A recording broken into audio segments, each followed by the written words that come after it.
Hey guys, I'm Dio. And I'm Sade. Welcome to the Show Express podcast. Today we're going to be talking about a show called Severance. And you can catch it on Apple TV.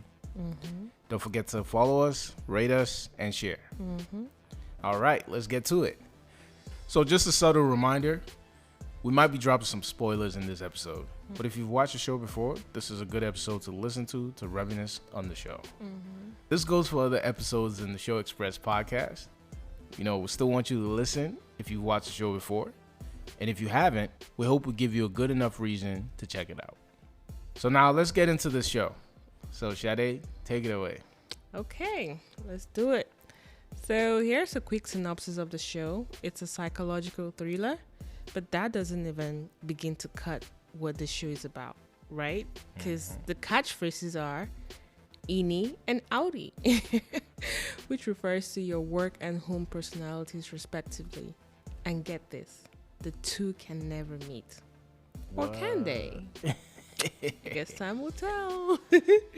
The plot follows the life of Mark S., played by Adam Scott, who is an employee of a fictional corporation called Lumon Industries, and who agrees to a severance program in which his non-work memories are surgically separated from his work memories. Enough said, guys. It is bonkers. Talk about work-life balance, huh? The show was directed and executive produced by Ben Stiller. Can you believe that? Yeah, I'm typically, when I think of Ben Stiller, I think of a comedian. Of course, but his show wasn't showing his comedic side in this. Like it was very, very cryptic and deep. So yeah, that's about Severance. So what got you hooked on this show, Dio? What got me hooked on Severance? So the whole concept of work-life balance, right? This show really puts that in the forefront of everything, right? So it's crazy. We started watching this right after COVID, right? Right in the thick of this whole work-life balance. Everybody revolting, people saying they're gonna work from home.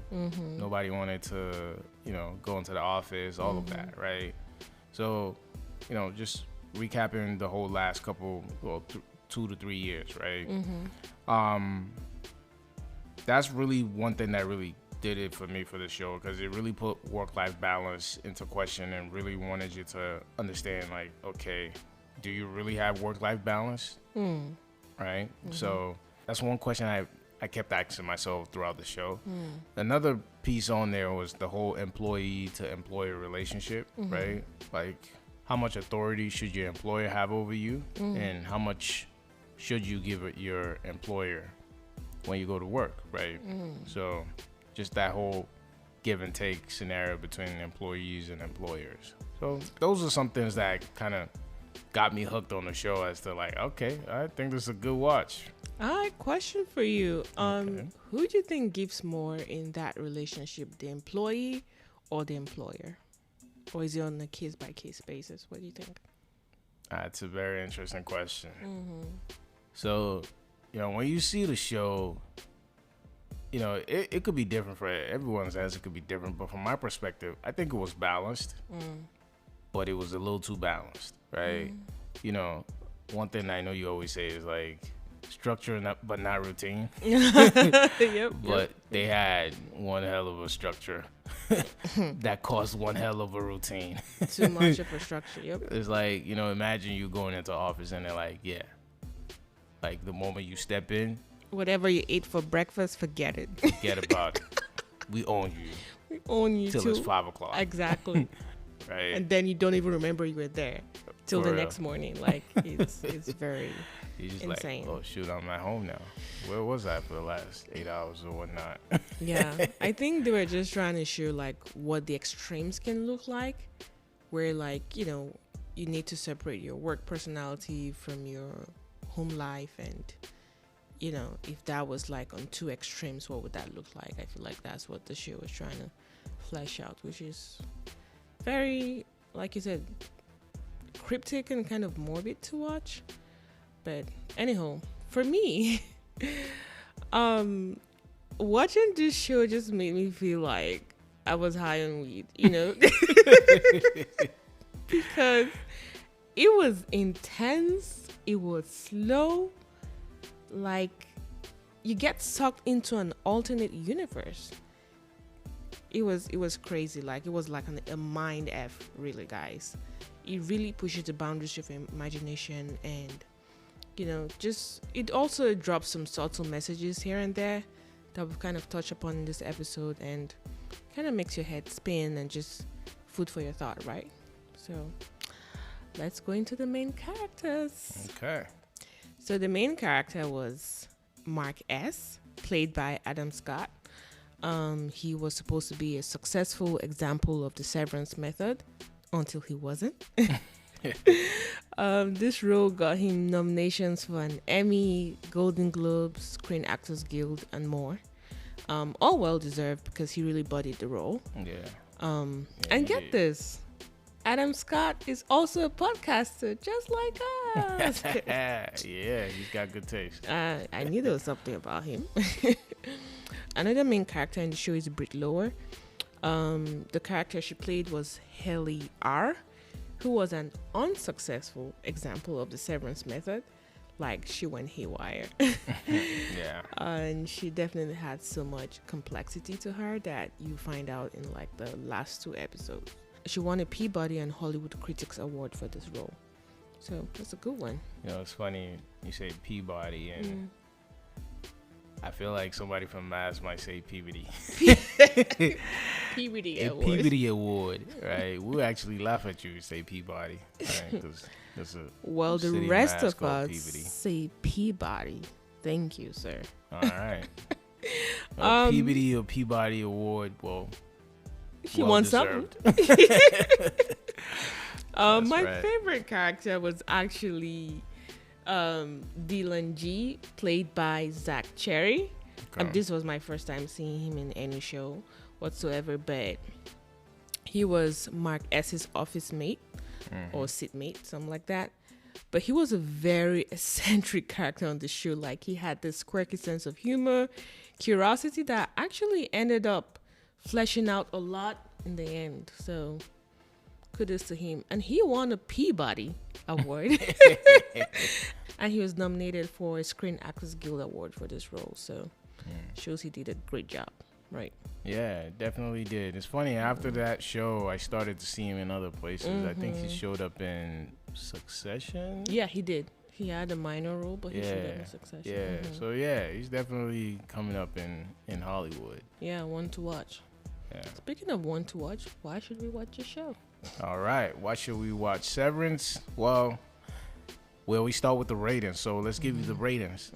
8.7 out of 10 on IMDb, 97% Rotten Tomatoes. Those are some high stats, guys. I don't really need to say any more than that. So, yeah, go watch it. As far as how many seasons, there's only one season that's out right now. We are all patiently, and I say that impatiently, more like impatiently, yeah.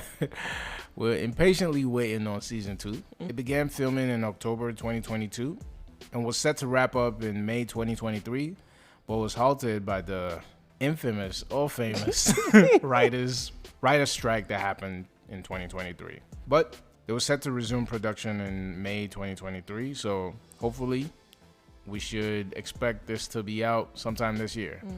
So be on the lookout. Quickly go watch season 1 so you can get caught up for once season 2 drops. All right. So, as we always do, we don't just leave you hanging with just one show. What we typically do is recommend similar shows. But now that we think about it, for Severance, it's a show like no other. So trying to recommend something like it is like, you be there for a while. That's not real.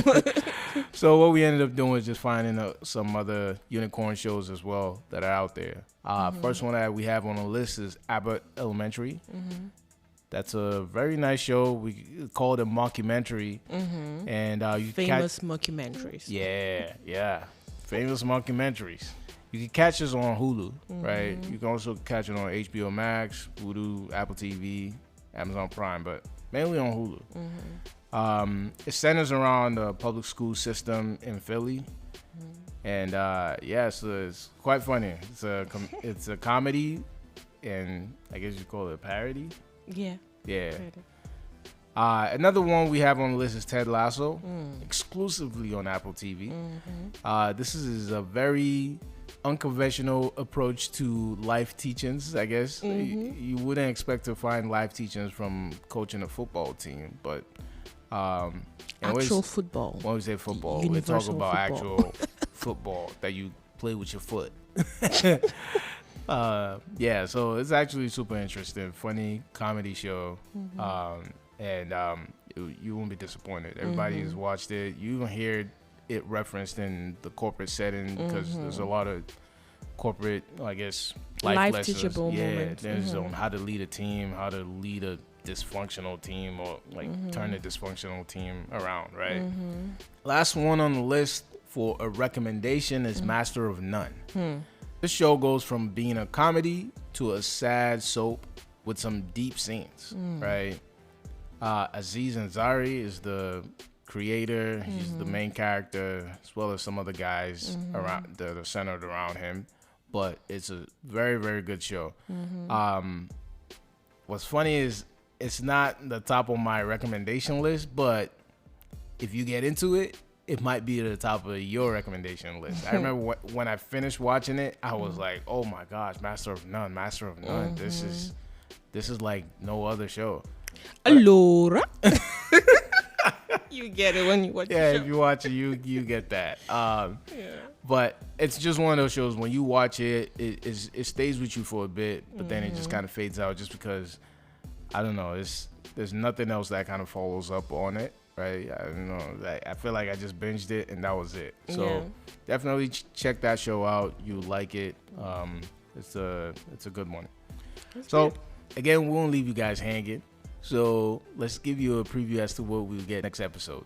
Jade, take it away. So as usual, we're going to queue you guys up for the next episode and what show we're going to be talking about. The show is called Legend. Wait for it. Dairy. That's an inside joke, guys. All right, yeah. You get it when you watch the show. Or maybe when we talk about the show. And what is the show? The show is called How I Met Your Mother.